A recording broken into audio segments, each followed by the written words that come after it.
لو أنزلنا هذا القرآن على جبل لرأيته خاشعا متصدعا من خشية الله.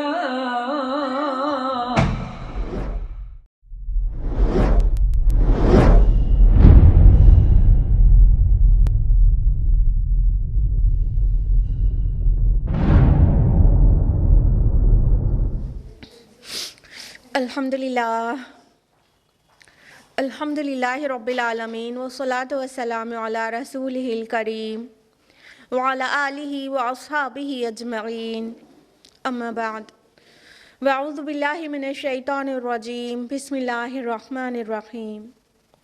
یا ایھا الناس قد جاءتکم موعظۃ من ربکم وشفاء لما فی الصدور وہدی ورحمۃ للمؤمنین۔ بسم اللہ الرحمن الرحیم۔ رب اشرح لی صدری ویسر لی امری واحلل عقدۃ من لسانی یفقہوا قولی۔ میری عزیز سامعات، آپ سبھی کا درس قرآن مجید میں دل کی گہرائی سے خیر مقدم ہے۔ السلام علیکم ورحمۃ اللہ وبرکاتہ۔ آج آپ کو یہاں پر دیکھ کے ہمیں تھوڑا زیادہ ہی اچھا لگ رہا ہے۔ ویسے تو ہر ہفتے یہ اچھا لگتا ہے، لیکن زیادہ اس لیے اچھا لگ رہا ہے، موسم آج بہت سرد ہے اور آپ نے قرآن اور حدیث سننے کے شوق میں موسم کو چیلنج کرتے ہوئے گھر سے نکل آئے۔ نہ دھوپ ہے نہ سورج ہے، لیکن آپ بدلی میں بس اللہ کا نام لے کر نکل آئے۔ تو اللہ تعالیٰ سے دعا ہے کہ اللہ تعالیٰ آپ کو قرآن کی محبت مبارک کرے، مزید بڑھائے، اور اللہ تعالیٰ آپ کو قرآن مجید کے ذریعے دنیا اور آخرت دونوں میں عزت نصیب کرے، آمین۔ اللہ آپ کی مخصوص حفاظت بھی کرے۔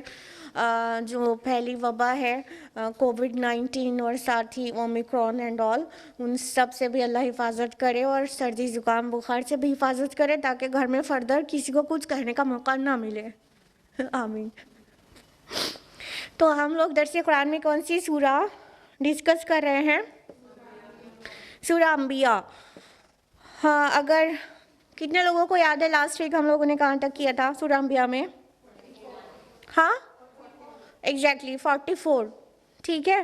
تو لاسٹ ویک ہم لوگوں نے تفصیل سے آیت نمبر 44 تک جانا تھا، اور آج ہم لوگ آیت نمبر 45 آن ورڈز جانیں گے، لیکن اس سے پہلے معمول کے مطابق ایک کوئک ریویژن لیں گے۔ لاسٹ ویک ہم لوگوں نے آیت نمبر 36 سے 44 تک کیا تھا۔ تو اس کا جو سبجیکٹ تھا وہ کیا کہ مشرکین مکہ رسول اللہ صلی اللہ علیہ وسلم کا مذاق اڑاتے تھے، اور ان کی مین بیماری یہ تھی کہ رسول اللہ صلی اللہ علیہ وسلم ان کو معبودان باطل سے روکتے ہیں، ان کی پرستش سے، اور انسان کو اللہ تعالیٰ نے فرمایا کہ مطلب عجلت سے بنایا ہے، اس کے اندر ہے جلد بازی، اور وہ مطلب فرمایا اللہ نے کہ تم جلدی مت مچاؤ، تم کو جو عذاب جس کا انتظار کر رہے ہو وہ تم کو دکھا دیں گے ہم۔ اور وہ رسول اللہ صلی اللہ علیہ وسلم سے ریپیٹڈلی پوچھا کرتے تھے مشرکین مکہ کہ وہ وعدہ کب پورا ہوگا، تو اللہ تعالیٰ نے فرمایا کہ کاش انہیں معلوم ہوتا کہ جب آگ ان کے چہروں تک پہ پہنچ جائے گی اور ان کی پیٹھوں تک کو پر پہنچ جائے گی، تو پھر وہ اس سے اپنے آپ کو بچا نہ سکیں گے اور کوئی ہیلپر بھی نہیں پائیں گے۔ اور جس قیامت کا یہ مذاق اڑاتے ہیں، جب وہ قیامت آ جائے گی ایکچولی، یا وہ عذاب جس کو یہ چیلنج کر رہے ہیں، تو جب وہ ان پر آ جائے گا تو پھر ان کو ہکا بکا کر کے رکھ دے گا، مبہوت کر کے رکھ دے گا۔ اور اللہ تعالیٰ نے اور فرمایا آگے کہ آپ سے پہلے بھی جتنے رسول آئے ہیں نبی صلی اللہ علیہ وسلم، ان سب کا مذاق اڑایا گیا ہے، ان سب کے ساتھ یہی کیا ہے مشرکین نے، ان کا یہی طریقہ ہی رہا ہے مشرکین کا۔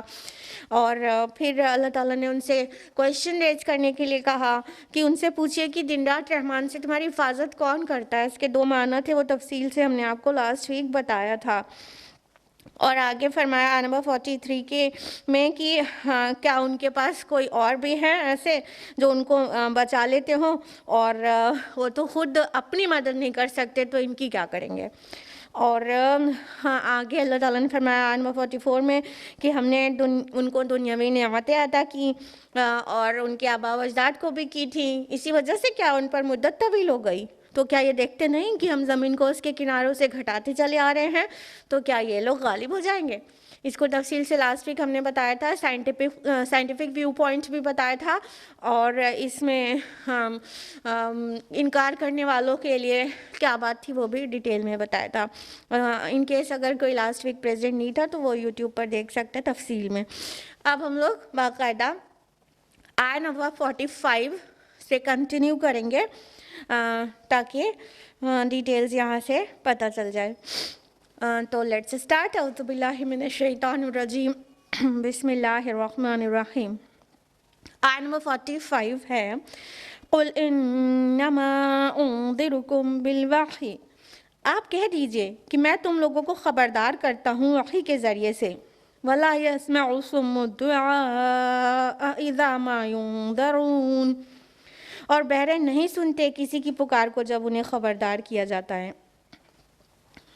یعنی اللہ تعالیٰ نے فرمایا کہ اے نبی، یہ آپ کے ساتھ تماشا بنا رہے ہیں، آپ کا مذاق بنا رہے ہیں، آپ سے عذاب کو مانگ رہے ہیں، اور آپ سے معجزات کی ڈیمانڈ کر رہے ہیں، تو آپ کہہ دیجئے کہ میں تو صرف ایک رسول ہوں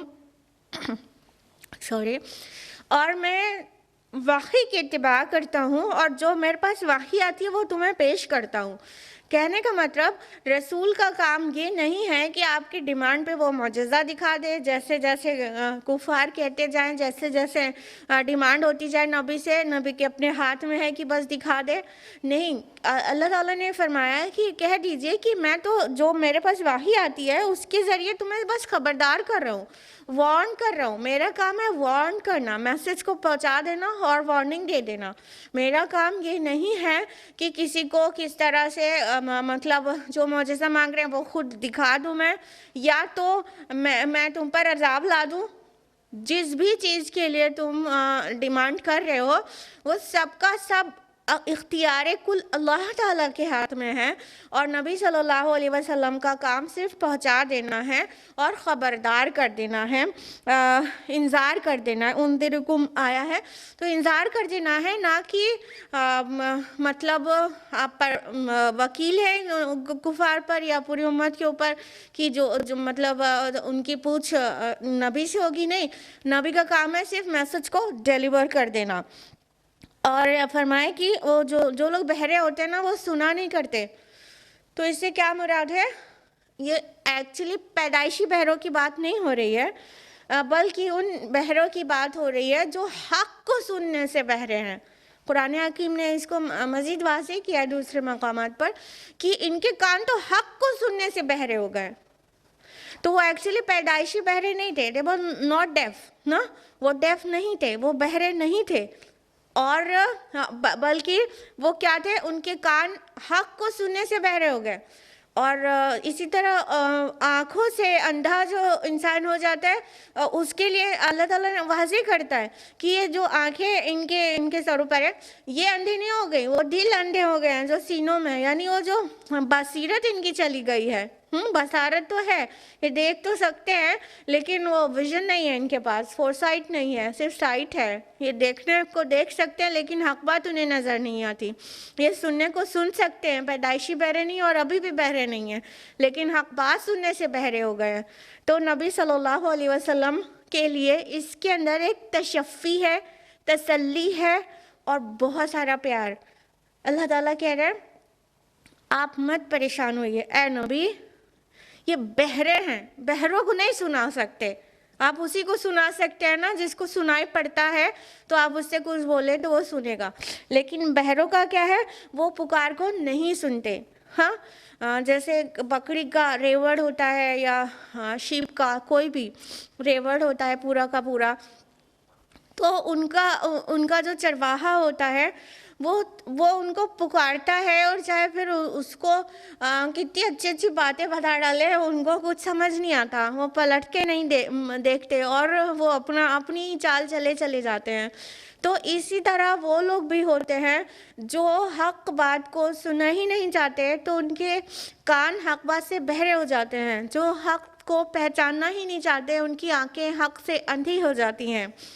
اللہ تعالیٰ نے سورہ اعراف میں ان الفاظ میں کہا ہے لہم قلوب لا یفقہون بہا، ان کے دل ہیں پر اسے سمجھتے نہیں ہیں، اور ان کی آنکھیں ہیں پر اس سے دیکھتے نہیں ہیں، اور ان کے کان ہیں پر ان سے سنتے نہیں ہیں. پھر کہا اولئک کالانعام، یہ تو چوپائے ہیں، چوپائے، بل ہم اضل، بلکہ اس سے بھی زیادہ گمراہ، اس سے بھی زیادہ گئے گزرے، چوپایوں سے بھی زیادہ گئے گزرے. سورہ اعراف سورہ نمبر 7 آیت نمبر 179. کیوں کہا اگر چوپایوں سے بھی گئے گزرے؟ کیونکہ چوپائے مطلب ان کو لمیٹڈ وہ چیزیں دی گئی ہیں، ان کے اندر روح تو نہیں ہے، ان کے اندر صحیح غلط کی تمیز تو نہیں ہے. لیکن جس مخلوق کو صحیح غلط کی تمیز دی گئی ہو، ان کے اندر روح ہو، اور ساری عقل مندی کی باتیں وہ کر سکتے ہوں، اور بس حق بات کو پہچان نہیں پائیں، تو وہ چوپایوں سے بھی زیادہ گئے گزرے نہیں ہو گئے تو اور کیا. تو کہا یہ تو مطلب چوپایوں سے بھی گئے گزرے ہیں. تو اس جگہ پر اللہ تعالیٰ نے اپنے نبی صلی اللہ علیہ وسلم سے فرمایا کہ مطلب گویا یہ ایک تسلی ہے جو آپ صلی اللہ علیہ وسلم کی بے چینی تھی. ایک تسلی دی گئی کہ اے نبی، یہ بہروں کو نہیں سنا پا رہے ہیں آپ، تو اس میں آپ کا قصور نہیں ہے، نہ ہی میسج کا قصور ہے، نہ ہی میسنجر کا قصور ہے. قصور ہے اس میں ان کا خود کہ وہ بہرے ہیں، اور اللہ نے انہیں بہرا نہیں پیدا کیا تھا، لیکن وہ ہمیشہ حق سے اعراض کرتے رہے، جان کر بھی چیزوں کا انکار کرتے رہے، یہاں تک کہ ان کے کان اب حق کو سننے کے لائق ہی نہیں بچے، بہرے ہو گئے. تو بہرے لوگ پکار کو نہیں سنا کرتے. تو نبی صلی اللہ علیہ وسلم کا کام تھا صرف میسج کو پہنچا دینا، خبردار کر دینا، ماننا نہ ماننا سب کا اپنے اپنے اختیار میں تھا. تو اس آیت سے ہمیں ایک بات تو یہ پتہ چلی کہ کوئی بھی رسول اپنے من کی نہیں پیش کرتا ہے، بلکہ اس کے پاس جو وحی آتی ہے اس کے مطابق انذار اور تبشیر کرتا ہے، خوشخبری اور وارننگ سناتا ہے. ٹھیک ہے. اور دوسری بات کہ رسول کا کام صرف پہنچا دینا ہوتا ہے، اس کا کام لوگوں کو منوا لینا نہیں ہوتا. وہ رسول کا کام ہے ڈیلیور کر دیا میسج، ان کا کام ہو گیا، اتمام حجت تک کر دیا، بس ہو گیا. منوا لینا کسی بھی رسول کے ذمے نہیں رہا. تو رسول اللہ صلی اللہ علیہ وسلم کو اللہ رب العالمین اکثر و بیشتر آپ کی بے چینی کو دیکھتے ہوئے، آپ کی بے قلی کو دیکھتے ہوئے لوگ نہیں مانتے تھے، تو آپ صلی اللہ علیہ وسلم پریشان ہوتے تھے اس بات سے. تو اللہ تعالیٰ ٹائم ٹو ٹائم اس طرح سے آپ کی تکلیفوں پر تشفی اور تسلی دیتے رہتے، تو اللہ کے نبی صلی اللہ علیہ وسلم کا دل تھم جاتا. ایک ہمارے نبی تھے کہ اپنی ملت کے لیے اتنا پریشان رہتے تھے، اور ایک ہم ملت کے لوگ ہیں جو اپنے ہی آخرت کے لیے اتنا پریشان نہیں رہتے، آرام سے گناہ کرتے اور سو جاتے ہیں. یہ کتنا فرق ہے. آیت نمبر 46 ہے وَلَئِن مَسَّتْهُمْ نَفْحَةٌ مِّنْ عَذَابِ رَبِّكَ لَيَقُولُنَّ يَا وَيْلَنَا إِنَّا كُنَّا ظَالِمِينَ. اور اگر انہیں آپ کے رب کے عذاب کا ایک بھپکا بھی لگ جائے تو فوراً چیخ اٹھیں گے، ہائے ہماری شامت، ہم ہی ظالم تھے. اب وہ جس عذاب اور جس قیامت کو چیلنج کر رہے تھے، جس کو بلا رہے تھے کہ آپ سچے ہیں تو لے آئیے، اس کے متعلق اللہ تعالیٰ نے فرمایا کہ اگر اس عذاب کا پورا عذاب تو چھوڑ ہی دو، اس عذاب کا ایک بٹ بھی ان کو ٹچ کر جائے تو اب بھی وہ بلبلا اٹھیں گے. اب اس میں جو کلام کا جو انداز ہے اس کو دیکھیے گا. اللہ تعالیٰ نے فرمایا وَلَئِن، اگر ان کو مَسَّتْهُمْ، ان کو چھو جائے. مس کا مطلب ہوتا ہے بہت سافٹ مائلڈ ٹچ، ایک دم ہلکا سا.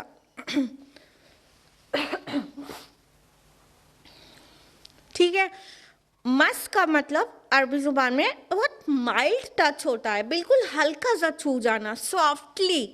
ٹھیک, تو کیا کہا, اگر ان کو ایک دم ہلکا سا بھی ٹچ ہو جائے, نفحتن, نفحہ کہتے ہیں ٹھنڈی ہوا کو, جو کولڈ ونڈ ہوتی ہے اس کو کہتے ہیں بریز کو, اور وہ بڑی اچھی لگتی ہے جب نرمی سے گزرتی ہے اور جسم کو, اسکن کو ٹچ کر کے نکل جاتی ہے تو وہ اچھی معلوم ہوتی ہے. مطلب وہ بہت سافٹ اور ہلکی اور ٹھنڈی ہوا, گرم ہوا بھی یہاں پہ نہیں استعمال کیا گیا لفظ, نفحہ استعمال کیا گیا. لفحہ مینس ہوتا ہے گرم ہوا اور نفحہ مینس ہوتا ہے ٹھنڈی ہوا. تو اللہ تعالیٰ کہہ رہے ہیں, مطلب یہاں پہ الفاظ کا چناؤ دیکھیے گا کہ اللہ تعالیٰ نے کون کون سے الفاظ استعمال کیے ہیں ان کو بات کو سمجھانے کے لیے. ایک دم ہلکا سا ٹچ کرے اور ٹھنڈی ہوا ٹچ کرے. من عذابی, عذاب میں سے, اس کو اور لائٹن کر دیا گیا.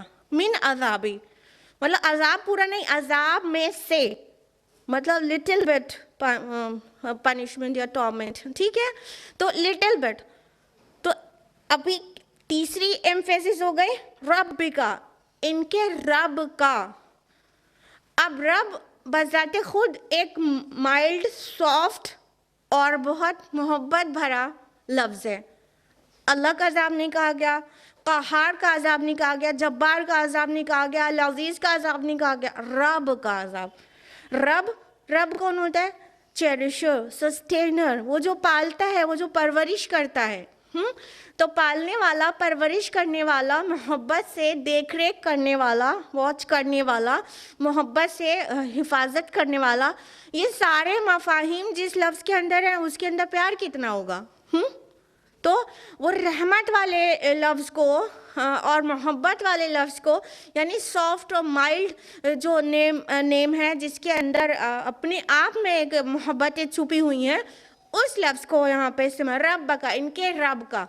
اب دیکھیے عذاب کے لیے لگاتار ایک کے بعد ایک اس کا لٹل بٹ ہونا واضح کیا گیا, ایمفیسائز کیا جا رہا ہے کہ اگر عذاب ہلکا سے ٹچ کرے, نفحہ ہلکا ٹھنڈی ہوا کے جھونکے کے جیسا بھی, من عذاب, عذاب کا ایک پورشن, ایک تھوڑا سا, من ربک, ان کے رب کا عذاب, مطلب ان کے پالنے والے کا, مطلب عذاب کا ایک لٹل ٹائنی, بالکل اسمال اماؤنٹ آف ٹارمنٹ یہاں مینشن کیا گیا. اب دیکھیے اگر اتنا سا عذاب ان کو ایسے ٹچ کر کے گزر جائے تو کیا ہوگا. دیکھیے لَيَقُولُنَّ, تو وہ ضرور کہیں گے, لام لگا ہے, یقولون نہیں آیا, لَيَقُولُنَّ آیا, لام لگا ہے ایمفیسس کے لیے, نون مشدد ہے ایمفیسس کے لیے.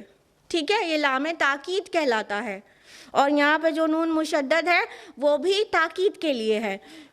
ضرور بالضرور, اس کو اگر اردو میں ترجمہ کیا جائے تو کہنا ہوگا وہ ضرور بالضرور کہنے لگیں گے, یا ویلنا, کہ بے شک ہم ہی, مطلب ہم تھے ہی خطا کار, ہماری ہی کمبختی, ہم پر ہی ویل, ہم پر ہی, مطلب ساری غلطی ہماری ہے. ہم ہی جو ہے اس لائق ہے کہ ہم کو کہا جائے, یا ویلنا, ہم کو کہا جائے, انا, بے شک ہم کو. ایمفیسس دیکھیے, وہاں عذاب کے لٹل ہونے کی ایمفیسس تھی, یہاں اپنا قصور ماننے کی ایمفیسس ہے. تو اگر اتنا چھوٹا سا بھی عذاب ان کو ٹچ کر جائے تو کیا کہیں گے کہ ہم ہی غلط ہیں, ہماری ہی کمبختی, ہم پر ہی تباہی, ہماری ہی تباہی. انا, بے شک ہم, انا مینس آپ ان جانتے ہیں, اگر نون الف زبر نا نہیں ہے, انا ہے تو ان مینس انڈیڈ ہوتا ہے نا, بے شک, بلا تحقیق, یہ ایمفیسس کے لیے ہوتا ہی ہے. انا کہہ دیا گیا تو ہو گیا بے شک ہم. تو ایک ایمفیسس انا میں ہے, ایک ایمفیسس انا میں ہے, بے شک ہم ہی, بار بار ہم آ رہا ہے. لَيَقُولُنَّ, ہم, یا ویلنا, ہم, انا, ہم, کننا, ہم ہی تھے, اگین ایمفیسس, بے شک ہم ہی تھے ظالمین, ظلم کرنے والے.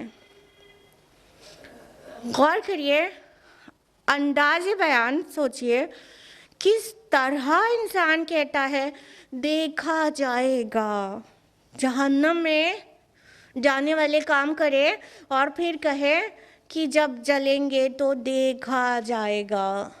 تو اس کو غور کرے کہ کیا کہہ رہا ہے ہمارا رب۔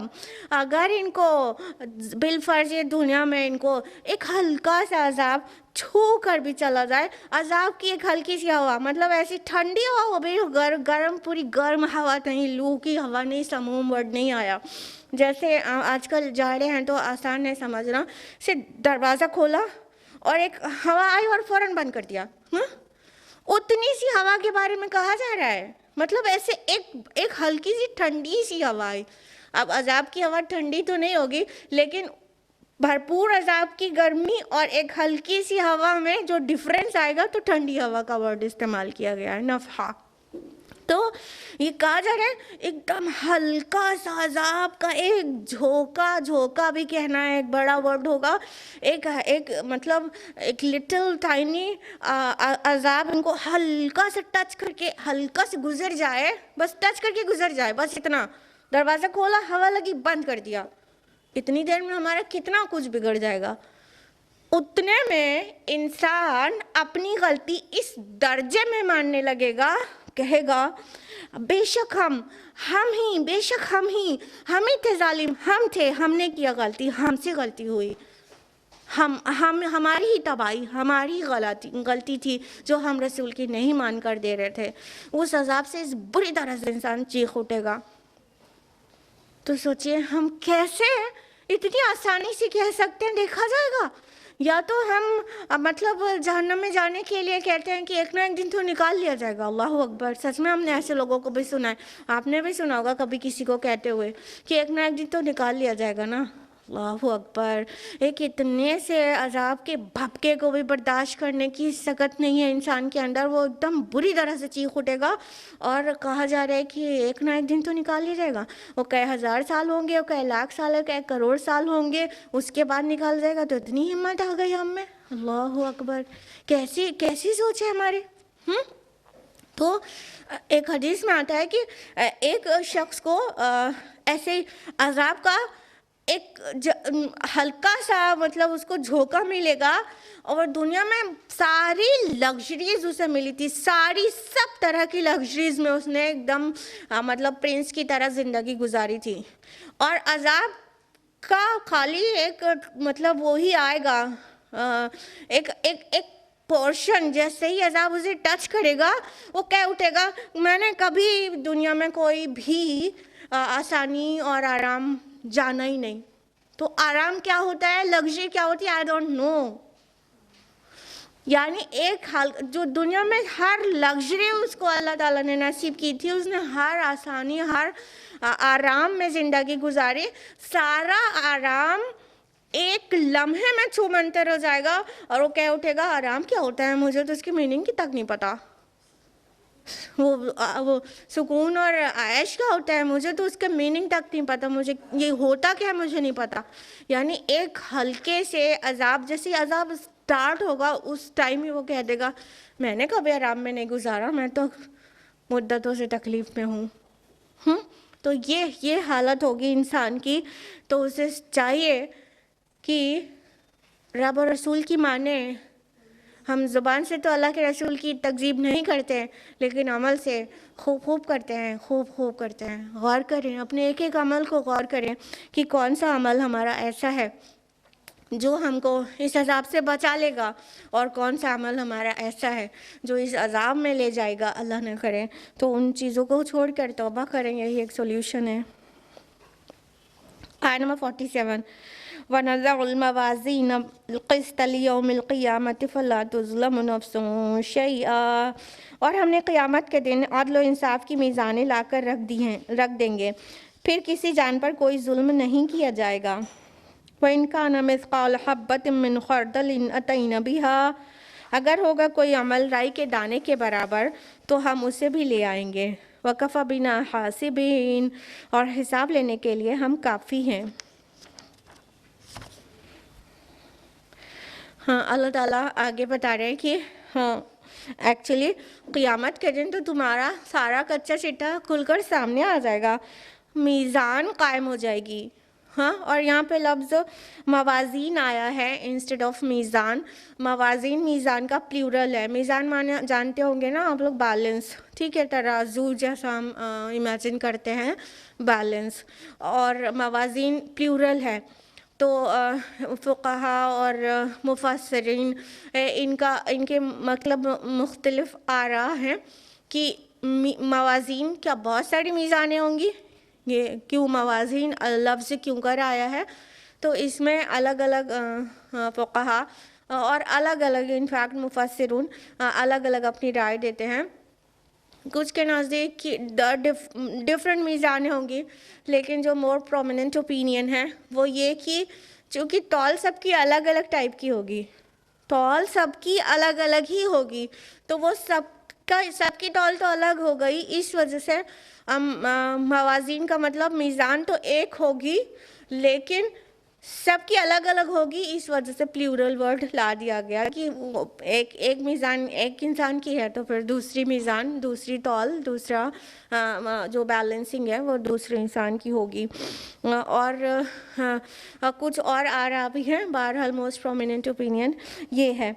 تو کہا کہ جس دن میزان عدل، الموازین القسط، یعنی وہ جو میزان ہے اس کا مقصد ہی ہوگا قسط، عدل، انصاف کو قائم کرنا. ہاں، تو وہ میزان کیا ہوگی؟ مطلب قرآن نے تو یہ لفظ میزان استعمال کیا ہے، لیکن ایکچولی ہم لوگ اللہ تعالیٰ کے ہاں ہونے والی چیزوں کو امیجن بھی نہیں کر سکتے ہیں. ہم یہ پوری طرح سمجھ ہی نہیں سکتے ہیں کہ وہ میزان کی نوعیت کیا ہوگی، اس کی شکل کیا ہوگی اور کیسی ہوگی. لیکن اللہ تعالیٰ نے بندوں کو ہدایت دینے کے لیے جو بھی چیزیں ریویل کی ہیں، قیامت والی چیزیں بھی بتائی ہیں، غیب کی چیزیں جو بھی بتائی ہیں، تو اس میں ظاہر بات ہے کہ کوئی ایسا لفظ تو لے کر آنا ہوگا جس سے بات کافی حد تک لوگوں کو سمجھ میں آ سکے، اس کے نیئر ہو. ٹھیک ہے، تو چونکہ انسان جو ہے ترازو کے بارے میں جانتا ہے، بیلنس کے بارے میں، اور ترازو ابھی تو الیکٹرانک بھی آ گئی ہے اور ڈیجیٹل بیلنس بھی آ گیا ہے، لیکن اس سے پہلے جو ترازو کا تصور تھا کہ اس میں 2 پینز ہوتے تھے اور ایک پین میں ایک چیز رکھ کر دوسری چیز سے بیلنس دیکھا جاتا تھا کہ کون سا بھاری کون سا ہلکا ہے. ٹھیک ہے، تو یہ انسان کے کانسیپٹ میں تھا پہلے سے. تو اللہ تعالیٰ نے یہاں ورڈ میزان استعمال کیا ہے چیز کو سمجھانے کے لیے کہ وہ تمہارا بیلنس کیا جائے گا کہ تم نے نیکی زیادہ کیا ہے کہ برائی زیادہ کی ہے.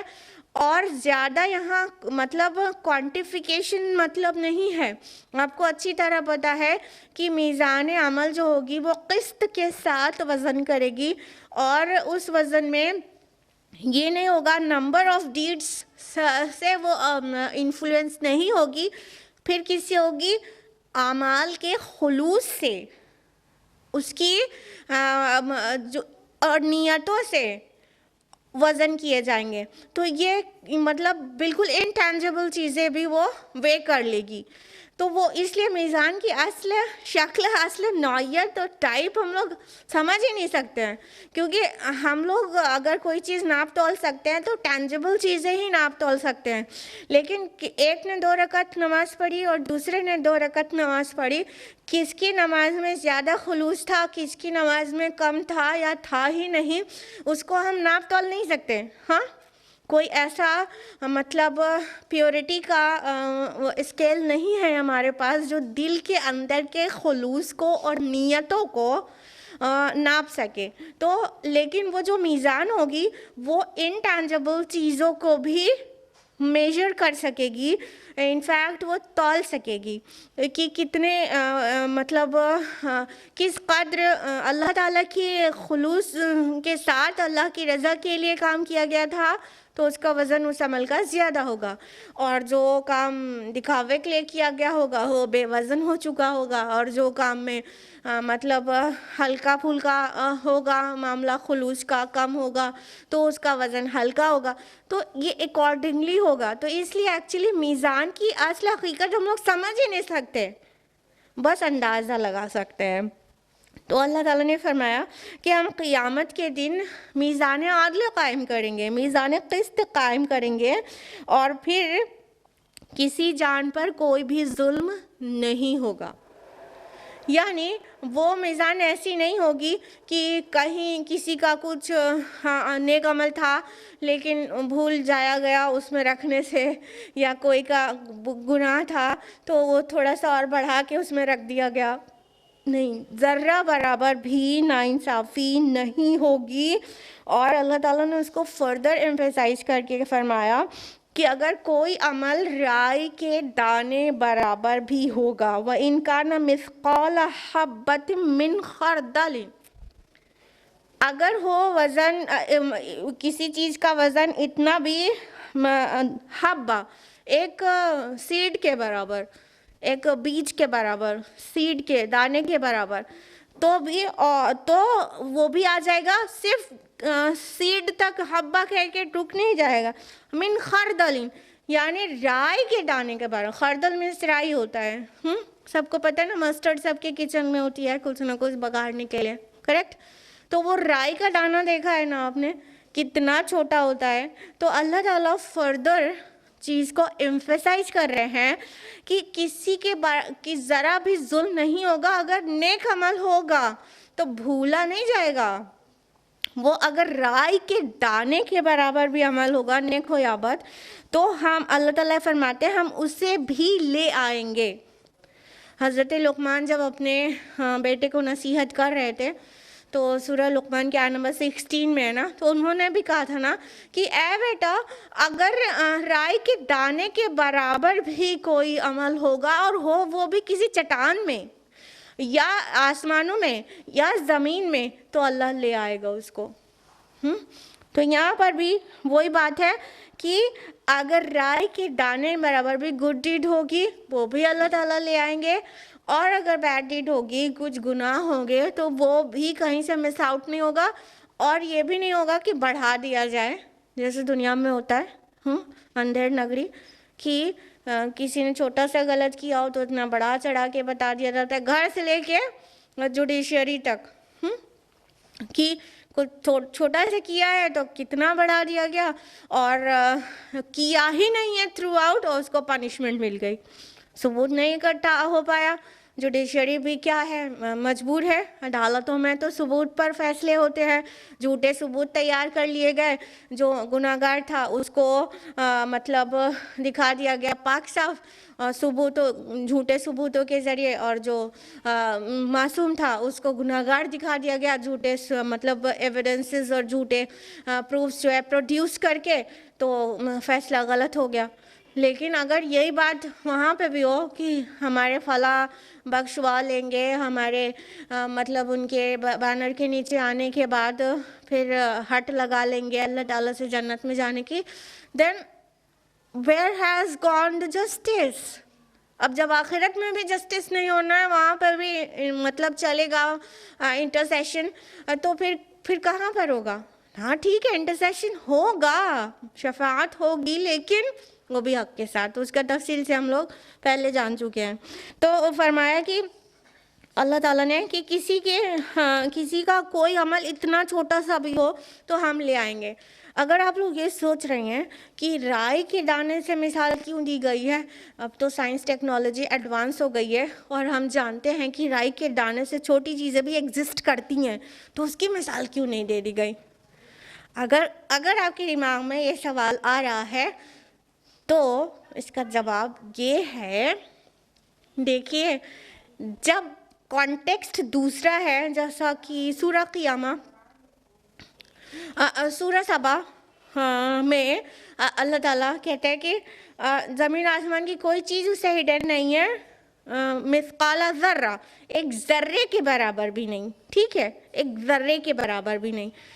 تو وہاں پہ وہ ذرہ آیا ہے. ذرہ مطلب ہم آج کے ایرا میں جس کو ایٹم کہتے ہیں، ذرہ عرب اسی کو کہتے تھے، ایٹم. اسمالسٹ یونٹ ہے میٹر کی، ایٹم ہے. تو ایٹم وہاں پہ تو ورڈ آیا ایٹم, لیکن وی ڈو نو کہ it is not visible with naked eye نا. ہم اچھی طرح جانتے ہیں نا اس کو, ہم ایسے کھلی آنکھوں سے نہیں دیکھ سکتے, نگن آنکھوں سے نہیں دیکھ سکتے, اس کے لیے ہم کو میگنیفائی کرنا پڑے گا. تو جب اللہ تعالیٰ نے اپنے متعلق بات کی ہے تو ذرہ ورڈ استعمال کیا ہے, ایٹم کے برابر بھی کوئی باریک چیز, کیونکہ اللہ تعالیٰ تو اسے دیکھ سکتا ہے. اب یہاں پہ تو بات ہمارے دیکھنے کی ہے نا, کہ اگر ذرہ کے برابر سے مثال دی جاتی تو ہمیں تو دکھائی دینے والی نہیں تھی, ہاں, تو پھر اس کی کیا ویلیو ہوتی, اس کی کیا مطلب یہاں پہ نکلتا جب دکھنی ہی نہیں ہے. تو ہمیں جو چھوٹی سے چھوٹی چیز جو دکھائی دینے والی ہے ان میں سے مطلب رائی کا دانہ بہت ہی چھوٹا ہوتا ہے, تو اس سے مثال دی گئی ہے کہ ایٹ لیسٹ تمہاری نیکڈ آئی سے تمہیں دکھائی تو پڑے جو چیز, اس سے مثال دی گئی ہے. یہ ہمارے دیکھنے کی چیز تھی نا, تو رائی کے دانے سے چھوٹی مثال دینے کے لیے رائی کے دانے کی مثال دی گئی ہے. لیکن جب اللہ تعالیٰ کے دیکھنے کی چیز کی مثال دی گئی ہے تو ذرہ سے, ایٹم سے دی گئی ہے. سبحان اللہ.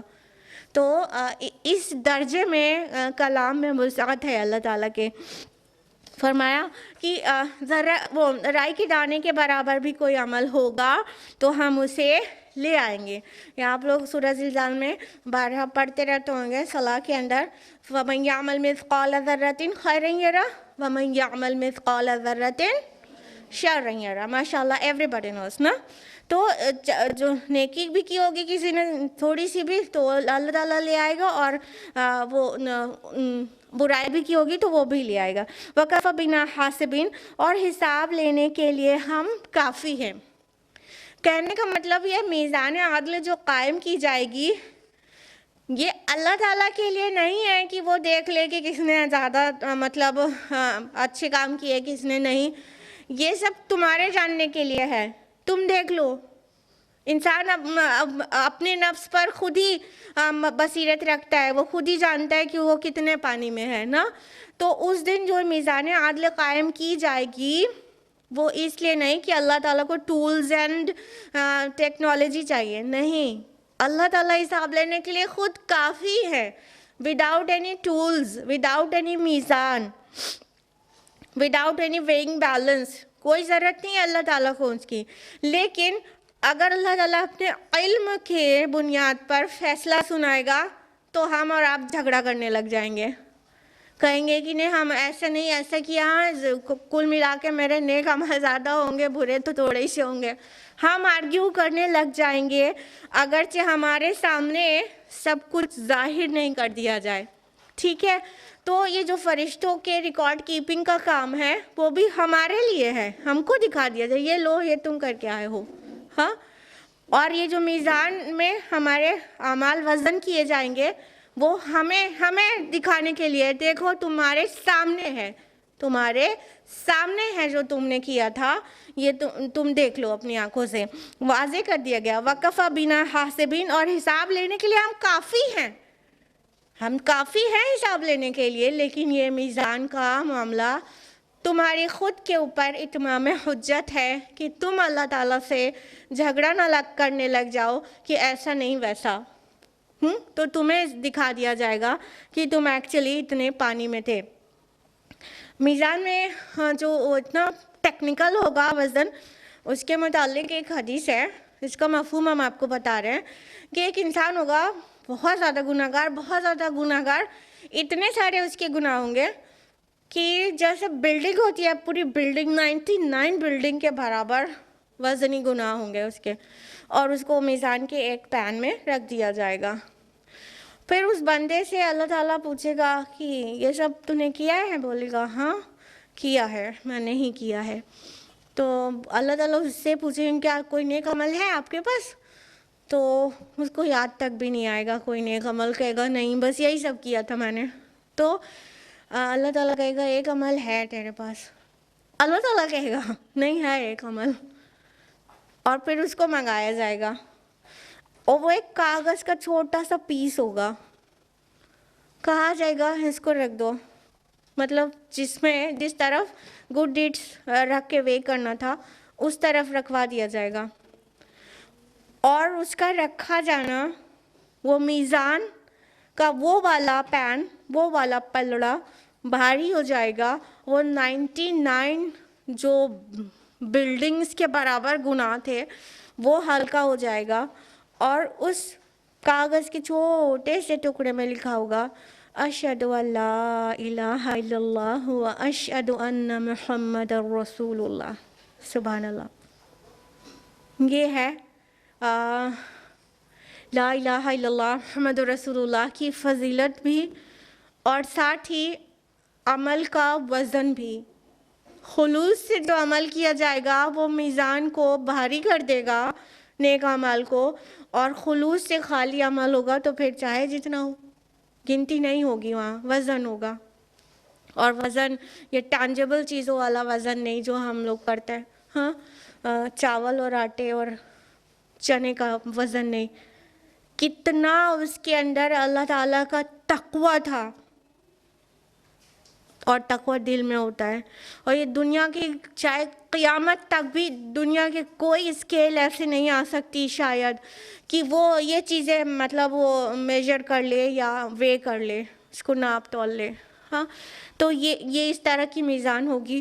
اور تو ابھی طے کریں، ابھی طے کریں، ابھی طے کریں کہ جو بھی کام کریں گے اچھے سب اللہ کی رضا کے لیے کریں گے، اور اس میں دکھاوا اور خالی پن بالکل نہیں ہوگا. جو کریں گے اللہ کی رضا کے لیے، اور جو غلطیاں ہو جائیں گی توبہ کرے بغیر نہیں سوئیں گے انشاءاللہ. آیا 48 ہے وَلَقَدْ آتَيْنَا مُوسَىٰ وَهَارُونَ الْفُرْقَانَ وَضِيَاءً وَذِكْرًا لِلْمُتَّقِينَ. اور ہم نے موسیٰ اور ہارون علیہ السلام کو عطا کی تھی فرقان، روشنی اور نصیحت متقین کے لیے. اب یہاں سے جو اس سورہ کا نام ہے، جس وجہ سے جس مناسبت سے وہ مضمون شروع ہو رہا ہے، کون سا مضمون؟ انبیاء کے قصص. ٹھیک ہے، سٹوریز آف پروفیٹس، آل نہیں، بہت سارے پروفیٹس کی سٹوریز یہاں سے شروع ہو رہی ہے. اور یہ واحد سورہ ہے جس میں کئی نبیوں کے قصص ایک ساتھ چھوٹے بڑے کر کے ایک ساتھ کئی نبیوں کے قصص ایک ساتھ جمع کیے گئے ہیں. نام سے ذکر کی بات نہیں کر رہے ہیں، کئی اور صورتوں میں نام سے ذکر ہے، یہاں پہ قصص کی بات کر رہے ہیں، نبیوں کے قصے، سٹوریز. ٹھیک ہے، تو انبیاء علیہ السلام کے قصے کیوں سنائے جا رہے ہیں، اس کے لیے کچھ بیسک چیزیں ذہن میں رکھیے. Number 1، Quran is not a book of story. یہ اسٹوری ٹیلنگ اور مطلب ٹیلز اور اسٹوریز کی بک نہیں ہے، لیکن قرآن میں اسٹوریز ہیں نصیحت کے لیے. یعنی بات وہ بتائی جاتی ہے اسٹوری کے فارم میں جس سے نصیحت حاصل کرے انسان، جس سے ہدایت کا راستہ پا سکے. ورنہ اسٹوری سنا کے انٹرٹین کرنا مقصد نہیں ہے. قرآن میں بس اتنی ہی اسٹوریز ہیں جس سے کچھ نصیحت ملتی ہے، اور اس نصیحت کا فائدہ انسانوں کو اپنی ہدایت حاصل کرنے میں ملے گا. ٹھیک ہے، تو اس پہلی بات تو یہ ہو گئی کہ اسٹوریز کا مقصد کیا ہے قرآن میں، انٹرٹینمنٹ نہیں بلکہ ہدایت حاصل کرنا، نصیحت حاصل کرنا. اور جس کانٹیکسٹ میں یہ آ رہا ہے، یعنی اب اسٹوریز شروع ہو رہی ہیں، تو یہ کس کانٹیکسٹ میں آ رہا ہے اس کو سمجھیں. کانٹیکسٹ یہ ہے کہ پیچھے کفار کے متعلق اور رسول اللہ صلی اللہ علیہ وسلم کا مذاق بنانے کے متعلق آیات آ چکی ہیں کہ وہ ان کا کیسا ریاکشن تھا، وہ کیسے کیسے رسول اللہ کو پریشان کرتے تھے صلی اللہ علیہ وسلم، اور کس طرح سے آپ کے راستے میں روڑے اٹکاتے تھے. تو اب باقی نبیوں کا اسٹوری سنا کر کانٹیکسٹ میں یہ واضح کیا جا رہا ہے کہ دیکھو جو بھی رسول آئے تھے، جو بھی انبیاء آئے تھے، ان کے سب کے ساتھ یہ سچویشنز آئی تھی جو تم آج بنا رہے ہو ہمارے آخری رسول کے لیے، اور سب کے ساتھ یہ ہارڈشپس آئی تھی، ان سب کے ساتھ پرابلمز آئی تھی، لیکن اللہ تعالیٰ نے الٹیمیٹلی مدد انہی کی. تو ان کو یہ کانٹیکسٹ کو میں یہ بتانا مقصود ہے کہ اب جان لو اس سے پہلے یہ سب کچھ ہو چکا جو تم کر رہے ہو، کچھ نیا نہیں کر رہے ہو، اور اپنی شامت بلا لو جیسے کہ ان رسولوں کے نہ ماننے والوں کی شامت آ گئی تھی، ٹھیک ہے۔ اس کے علاوہ یہ جو سٹوریز آئیں گی ان کے جو مقاصد ہوں گے وہ سمجھ لیجئے۔ ایک تو یہ کہ جتنے بھی رسول، جتنے بھی نبیوں کی اب سٹوری چلنے والی ہے وہ سب بشر تھے، فوق البشر نہیں تھے، وہ سپر نیچرل نہیں تھے، وہ سب انسان ہی تھے، بازاروں میں جاتے تھے، کھانا کھاتے تھے، وہ سب انسان نہیں تھے، وہ سب انسان تھے۔ تم جو یہ کہہ رہے ہو کہ ہم یہ رسول آیا ہے ہمارے درمیان، وہ تو ہمارے جیسا بشر ہے، ہم اس کی کیسے مان لیں، تب تو ہم گھاٹے میں پڑ جائیں گے۔ تو جان لو یہ پہلی بار بشر رسول نہیں آیا، ہمیشہ ہی کے رسول بشر ہی رہے ہیں۔ اس کے علاوہ یہ بتانا مقصود ہے کہ جو پچھلے انبیاء آئے ان کا جو مشن تھی، ان کی جو تعلیمات تھی، وہی مشن اور تعلیمات لے کر یہ بھی نبی آئے ہیں جن کا تم انکار کر رہے ہو۔ سارے انبیاء کا مشن ایک اور سارے انبیاء کی بنیادی تعلیمات ایک، شریعت الگ الگ رہی ہے سب کو معلوم ہے، لیکن بنیادی تعلیمات سیم تھی، ٹھیک ہے۔ تیسری بات کہ یہ سبھی انبیاء بھی اپنے اپنے وقت میں مصائب سے گزرے ہیں، آزمائشوں سے گزرے ہیں، اور جو بھی ان نہ ماننے والوں کی طرف سے جو بھی آزمائشیں ڈالی گئی، مصیبتوں میں ڈالا گیا، اس میں اللہ تعالیٰ نے اپنے انبیاء کی مدد کی ہے، اور الٹیمیٹلی کچھ ٹائم ایسا لگتا ہے بہت ٹف ہے، لیکن الٹیمیٹلی اللہ تعالیٰ نے اپنے مطلب انبیاء کی مدد کی، ان کے ماننے والوں کی مدد کی ہے۔ اور جن لوگوں نے نبی کا راستہ روکنے کا کام کیا یا تو پھر ان کو پریشان کرنے کا کام کیا، ان کی شامت آ گئی ہے، تو تم بھی اپنی شامت بلاؤ اگر نہیں ماننا ہے تو۔ اس کے علاوہ یہ واضح کرنا بھی مقصود ہے کہ یہ سبھی انبیاء، یہ سبھی رسول، یہ رسول ہی تھے، بشری رسول۔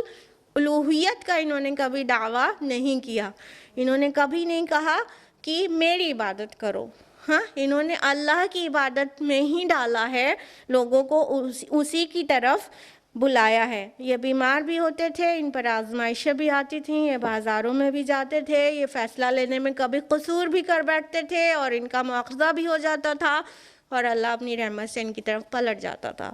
یہ ساری باتیں بھی ہیں جو آگے کی سٹوریز آئیں گی اس کے مقاصد میں سے۔ اب جانتے ہیں کہ جو سب سے پہلی آیت آئی ہے، 3 آیات ہیں، ان میں سے 2 آیت اسپیسیفکلی موسیٰ علیہ السلام کے اوپر ہے، اور تیسری آیت اس کو کنٹینیو کرتی ہے، اور اس کے بعد ابراہیم علیہ السلام کا قصہ شروع ہوتا ہے۔ لیکن ہم لوگ یہ جانیں گے کہ سب سے پہلے موسیٰ علیہ السلام کا ذکر کیوں کیا گیا۔ اس کا بھی ایک پورا بہت سارے ریزنز ہیں اس کے۔ ایک تو یہ سب کو پتہ ہی ہوگا کہ سب سے زیادہ تذکرہ کس رسول کا ہے؟ موسیٰ علیہ السلام کا، سارے کے سارے لوگ ماشاءاللہ جانتے ہیں، ہاں۔ تو اس کا جو ریزن ہے یہاں جو پہلے سب سے بگین کیا گیا، اس کا ریزن اور اس کا ریزن ایک کامن والا ہم آپ کو سب سے پہلے بتائیں، وہ یہ کہ موسیٰ علیہ السلام کو ماننے میں جو وہاں پر جو اور ادر کمیونٹیز تھی، جو ادر ریلیجنز تھے، مشرک ریلیجن نہیں، کسی مذہب کو ایکچولی نہیں، دین کو نہیں فالو کر رہے تھے، وہاں جیوز اور کرسچنز جو تھے، تو majority of people, religious people تھے، وہ سب کے سب موسیٰ علیہ السلام کو مانتے ہیں۔ یہود موسیٰ علیہ السلام کو مانتے ہیں، نصارہ موسیٰ علیہ السلام کو مانتے ہیں۔ تو رسول اللہ صلی اللہ علیہ وسلم جو پیش کر رہے تھے وہ بھی موسیٰ اور عیسیٰ علیہ السلام کو ماننا اس میں شامل تھا، ٹھیک ہے۔ تو موسیٰ علیہ السلام کا ذکر سب سے زیادہ بھی، اور یہاں بگن بھی کیا جا رہا ہے کہ موسیٰ علیہ السلام پہ تو سب کا اتفاق ہے سارے مذاہب کا، تو موسیٰ علیہ السلام سے بگن کیا جا رہا ہے۔ لیکن موسیٰ علیہ السلام کا قصہ یہاں پر بہت مختصر میں ہے، ہم نے آپ کو بتایا 3 آیات ہیں، 3 میں سے بھی 2 آیت اسپیسیفکلی موسیٰ علیہ السلام کی متعلق بات کر رہی ہے، ان کی سٹوری اتنی شارٹ ہے۔ اس کا ریزن دیکھیے، ذرا سا پچھلی سورہ میں جائیں گے تو صرف واضح ہو جائے گا نا۔ پچھلی سورہ کون سی تھی؟ سورہ طٰہٰ۔ سورہ طٰہٰ میں سب سے زیادہ تذکرہ کس کا تھا؟ موسیٰ علیہ السلام کا. یوں کہنا چاہیے, سب سے زیادہ تو چھوڑ ہی دیجیے, یوں کہنا چاہیے کہ چند آیات چھوڑ کے باقی پوری سورہ ہی بیسڈ ہے موسیٰ علیہ السلام کی اسٹوری پر, کریکٹ. تو یہاں پر اس کو بیلنس کیا گیا ہے. بیلنس ان دا سینس قرآن مجید میں ایسا آپ بہت دیکھیں گے کہ ایک عکسی ترتیب ملتی ہے, ٹھیک. تو پچھلی سورہ میں موسیٰ علیہ السلام کو اتنا ڈیٹیل میں ان کی اسٹوری کو ڈسکرائب کیا گیا تھا, لیکن یہاں پہ اتنا ہی مختصر میں, پھر 2 ہی آیت یا کہہ سکتے ہیں ٹو دی میکسیمم 3 آیات میں. پھر اس کے بعد ابراہیم علیہ السلام کا قصہ ہے. آیت کیا ہے؟ ہم نے موسیٰ اور ہارون کو عطا کی تھی فرقان. فرقان سے یہاں کیا مراد ہے؟ تورات. ماشاء اللہ, بہت تیز دماغ چلتا ہے آپ لوگ کا, بارک اللہ فی. اللہ تعالیٰ آپ کے دماغ کو مزید تیز کرے اور اس کو حق کے کام میں استعمال کرنے کی توفیق دے. یہاں پہ کہا جا رہا ہے موسیٰ اور ہارون علیہ السلام کو فرقان عطا کی تھی. فرقان موسیٰ علیہ السلام پر نازل ہوئی تھی کہ ہارون علیہ السلام پر, کہ دونوں پر؟ صرف موسیٰ علیہ السلام پر نا. تو یہاں پہ تو کہا جا رہا ہے موسیٰ اور ہارون کو دی تھی فرقان. کیوں کہا جا رہا؟ جلدی دماغ چلائیے, بہت تیز چلتا ہے نا ماشاء اللہ.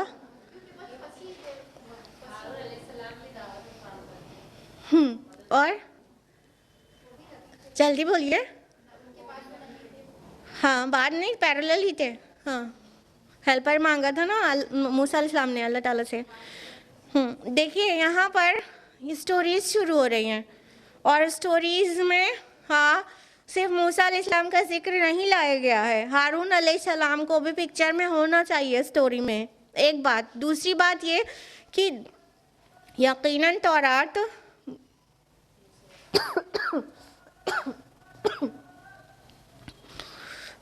موسیٰ علیہ السلام پر نازل ہوئی تھی, لیکن اسی کتاب کی دعوت ہارون علیہ السلام بھی تو دیتے تھے, ٹھیک ہے. ان کے اوپر نازل نہیں ہوئی تھی, لیکن وہی سیم کتاب تھی جس کی طرف بلاتے تھے, تو ہارون علیہ السلام بھی. تو یہاں دونوں کو انکلیوڈ کر کے کہہ دیا گیا ہے کہ ہم نے ان کو فرقان عطا کی تھی. یہاں پہ تورات ورڈ وہ نہیں آیا ہے, لیکن اٹ از انڈرسٹوڈ, اور یہ متفقن علیہ سب کے نزدیک, سارے یونانیمسلی آل اسکالرز سے اٹ از نتھنگ بٹ تورا, یہ تورات ہے. تو یہاں پہ آیا کہ ہم نے موسیٰ اور ہارون کو الفرقان دیا تھا. اب غور کریے گا, یہاں پہ فرقان کے ساتھ الف لام لگا ہے, ٹھیک ہے. جب کسی ناؤن میں ال لگ جائے تو وہ پراپر ناؤن ہو جاتا ہے کہ کامن ناؤن رہتا ہے؟ پراپر ناؤن ہو جاتا ہے. الفرقان پراپر ناؤن ہے, لیکن اسی چیز ہی تورات کے لیے کہا گیا, یہ پراپر ناؤن آ گیا الفرقان. آگے 2 ایٹریبیوٹس اور ہیں, لیکن وہ کامن ناؤن کی حیثیت سے آئے ہیں. ضیاء, روشنی, وہ چیز جو چمک کے جگمگا دے, اور ذکر یعنی نصیحت. اب یہ دونوں ایٹریبیوٹس بھی تورات کے ہی ہیں, اور فرقان بھی تورات کا ہی ایٹریبیوٹ ہے. فرقان مینس کیا ہوتا ہے بائی دا وے؟ کریکٹ, ماشاء اللہ, بارک اللہ فی. اللہ تعالیٰ آپ کے علم میں مزید اضافہ کرے. فرقان فرق سے ہے, فرق کرنے, الفرقان مطلب فرق کرنے والا, حق اور باطل کے درمیان فرق کرنے والا, ٹھیک ہے. یہ ایٹریبیوٹ قرآن کا بھی تو ہے نا. ہاں, تو قرآن پیش کیا جا رہا ہے اس کانٹیکسٹ میں, کہا جا رہا ہے اس سے پہلے موسیٰ اور ہارون کو بھی ہم نے الفرقان دیا تھا, فرق کرنے والی ایک کتاب دیا تھا, الفرقان یعنی تورات. اور اس کے 2 اور ایٹریبیوٹس تھے کہ وہ ضیاء, روشنی کا کام کرتی تھی تورات ایٹ دیٹ ٹائم, اور ذکر, نصیحت کا کام کرتی تھی لوگوں کے لیے. تو یہاں پہ فرقان میں تو الف لام لگا, یعنی وہ پراپر ناؤن ہے. باقی آگے کا 2 پراپر ناؤن نہیں, کامن ناؤن ہے. بات آگے سمجھ میں یوں آئے گی کہ کہا کیا جا رہا ہے. ذکر کے بعد ہے للمتقین, متقین کے لیے. فرقان تو وہ سب کے لیے تھی, ایچ اینڈ ایوری ایڈریسی کے لیے. فرقان سب کے لیے تھی تورات, ٹھیک ہے. لیکن اس سے روشنی, ہدایت کا راستہ پانا, اور ذکر, نصیحت پانا, وہ صرف وہی لوگ اخذ کر پاتے جو کہ متقین تھے, جن کے دلوں میں تقوی تھا. فرقان تو مانو چاہے نہ مانو, فرقان تو ہوتی ہی تھی, لیکن ضیاء اس کے لیے بن گئی، روشنی اس کے لیے بن گئی، اور نصیحت اس کے لیے بن گئی جن کے دلوں میں تقوی تھا۔ سملر بات قرآن کے لیے بھی تو آئی نا، جب سورہ الف لام میم، کون سی سورہ ہے؟ بقرہ جب شروع کرتے ہیں تو کیا پڑھتے ہیں؟ الف لام میم ذالک الکتاب لا ریب فیہ ھدی للمتقین۔ متقیوں کے لیے ہدایت ہے۔ تو کیا مطلب ہوا؟ ہدایت تو ہے سب کے لیے، لیکن اس سے اخذ کرتے متقین۔ تو یہاں پر وہی بات کہی جا رہی ہے کہ جو تورات تھی، وہ تورات جو ہے الفرقان، تو مانو نہ مانو تھی، تو یعنی اس نے تمہارے درمیان بھی واضح تو کر دیا تھا، فرق تو کر دیا تھا، ڈفرینشیٹ تو کر دیا تھا، صحیح اور غلط کو ڈفرینشیٹ کر دیا تھا تمہاری آنکھوں کے سامنے۔ لیکن اس سے فائدہ، نصیحت اور روشنی کا فائدہ انہی نے اٹھایا جن کے دلوں میں تقوی ہے۔ ٹھیک ہے، تقوی تھا، اور اسی طرح قرآن سے بھی فائدہ وہی لوگ اٹھا پائیں گے جن کے دلوں میں تقوی ہے، یعنی جو اللہ تعالیٰ کی ناراضگی سے بچنا چاہتا ہے، جو چاہتے ہیں راہ راست اسے مل جائے، تو اس کے لیے وہ روشنی کا، ضیاء، روشنی کا کام کرتی ہے۔ تورات کا بھی وہی ایٹریبیوٹس تھے، وہی قرآن کے بھی ہیں۔ ٹھیک ہے، آگے فرمایا الذین یخشون ربہم بالغیب وہم من الساعۃ مشفقون، جو ڈرتے رہتے ہیں اپنے رب سے غیب میں ہونے کے باوجود، اور وہ قیامت سے لرزاں اور ترساں رہتے ہیں۔ ان لوگوں کو جو اللہ کی کتاب سے ہدایت لے لیتے ہیں، ان کے ایٹریبیوٹس کیا ہیں؟ وہ ڈرتے ہیں اپنے رب سے غیب میں، ٹھیک ہے، اور قیامت سے لرزاں اور ترساں رہتے ہیں۔ یعنی دو یہ کوالٹیز بھی جن کے اندر ہوں گی، وہی لوگ متقین ہیں، یا وہی لوگ کتاب اللہ سے، چاہے وہ تورات ہو چاہے قرآن، آگے آ جائے گا قرآن کے متعلق بھی، تو وہی لوگ فائدہ اٹھا سکتے ہیں۔ کیا یہاں پہ دو باتیں کیا کہی گئی؟ جو اپنے رب سے کی خشیت اختیار کرتے ہیں، رب سے ڈرتے ہیں، اسپیشلی غیب میں۔ غیب میں کب؟ دیکھیے، ایک تو یہ معنی ہو گیا ڈیفینیٹلی کہ اللہ تعالیٰ ہم کو ایسے سامنے سے ایسے تو نہیں دکھائی پڑتا، ہاں، لیکن ہم ایمان رکھتے ہیں اور اس سے ڈرتے ہیں، اس کے ڈر اور محبت دل میں ہوتی ہے، تو غیب میں اس کا یہ مطلب بھی ہو گیا۔ غیب میں پریویسی میں بھی مطلب ہو گیا، بندے گناہ کا کام اکیلے میں آرام سے کر لیتے ہیں، تو یہ تو دلوں کا تقویٰ نہ ہوا، اللہ تعالیٰ تو دیکھ رہا ہے۔ ہاں دیکھیے، اگر جو موبائل ہے یہ سب سے بڑا ٹول ہے آج ہم لوگ کے درمیان میں، جو برے اور خصوصاً بے حیائی والے کام کرنے کا، اسی سے اگزامپل لیتے ہیں آپ کے لیے، ٹھیک ہے۔ دیکھیے، یہ موبائل ہے، ہم لوگ یہ موبائل کو کسی کے سامنے ایسی ویسی سائٹ نہیں کھولتے، لیکن جس کے دل میں تقویٰ اللہ تعالیٰ کا نہیں ہوتا، وہ اکیلے ہوتا ہے تو وہ سوچتے کون دیکھ ہی رہا ہے، چلو دیکھ لیتے ہیں۔ تو یہ تو مطلب تنہائی میں، غیب میں، جب کوئی انسان نہیں دیکھ رہا ہے نا، اللہ تعالیٰ تو دیکھ رہا ہے، تو غیب میں نہیں ڈرے اللہ تعالیٰ سے، تنہائی میں نہیں ڈرے اللہ تعالیٰ سے۔ ہر گناہ، بڑے گناہ کا کام یوزولی تنہائی میں کیا جاتا ہے، تو جس کے دل میں تقویٰ ہوتا ہے وہ یہ اپنے آپ کو چیک کر لے کہ اس کے دل میں تقویٰ ایکچولی ہے کہ نہیں۔ جو تقویٰ ہوتا ہے تو وہ تنہائی میں بھی ایکولی ڈرتا ہے اللہ تعالیٰ سے، اگر کوئی دیکھ رہا ہے نہیں دیکھ رہا ہے، اور گھر کے کسی بالکل انٹیریئر والے روم میں اندر سے ڈور لاک کر کے بھی اللہ سے تو اتنا ہی ڈرے گا انسان۔ تو یہ اگر ہمارے عمل میں ایسے مطلب ڈبل سٹینڈرڈز پایا جائے تو مطلب تقویٰ نہیں ہے۔